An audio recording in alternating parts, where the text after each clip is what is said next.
Assalamualaikum warahmatullahi wabarakatuh.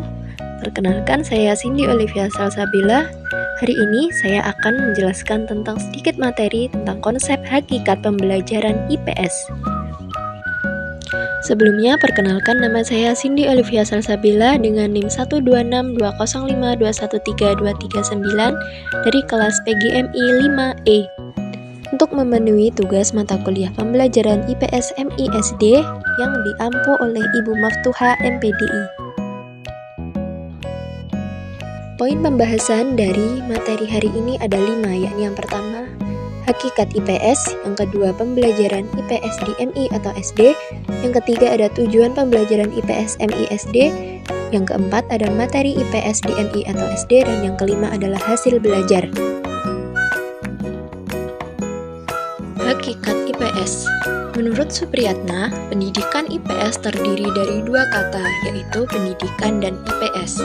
Pendidikan mengandung pengertian suatu perbuatan yang disengaja untuk menjadikan manusia memiliki kualitas yang lebih baik, dari tidak tahu menjadi tahu, dari tidak mengerti menjadi mengerti, dan sebagainya. IPS juga merupakan suatu pelajaran yang mengkaji mengenai ilmu-ilmu sosial dan terdiri dari beberapa cabang ilmu, seperti sejarah, ekonomi, geografi, sosiologi, antropologi, politik, dan ekologi yang diterapkan di sekolahan tingkat dasar SD, menengah pertama SMP, dan menengah atas SMA, serta di perguruan tinggi.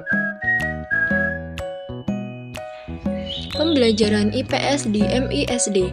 IPS merupakan salah satu mata pelajaran yang diajarkan di SDMI yang memuat materi geografi, sejarah, sosiologi, dan ekonomi. Melalui mata pelajaran IPS, siswa diarahkan untuk dapat menjadi warga negara Indonesia yang demokratis, bertanggung jawab, saling menghormati dan menghargai perbedaan, serta menjadi warga negara yang cinta kepada kedamaian. Tujuan pembelajaran. Tujuan pendidikan IPS dapat dikelompokkan menjadi 3 kategori, yaitu pengembangan kemampuan intelektual siswa, pengembangan kemampuan dan rasa tanggung jawab sebagai anggota masyarakat dan bangsa atau kehidupan sosial, serta pengembangan diri siswa sebagai pribadi atau kehidupan individual.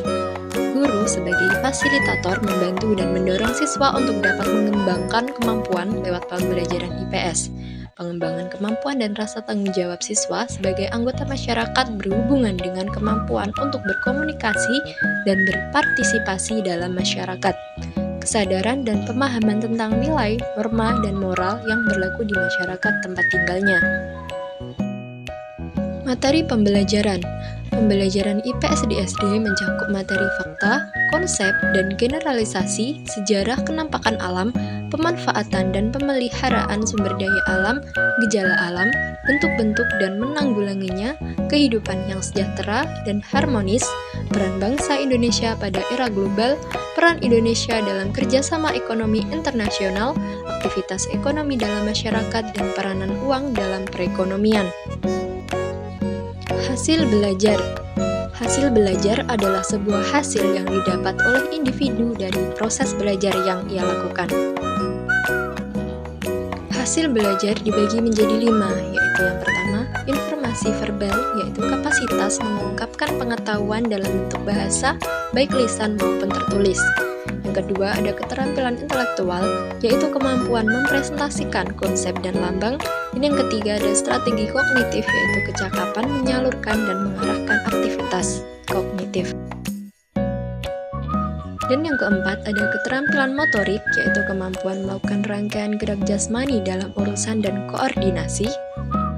Dan yang terakhir, ada sikap, yaitu kemampuan menerima atau menolak objek berdasarkan penilaian terhadap objek tersebut.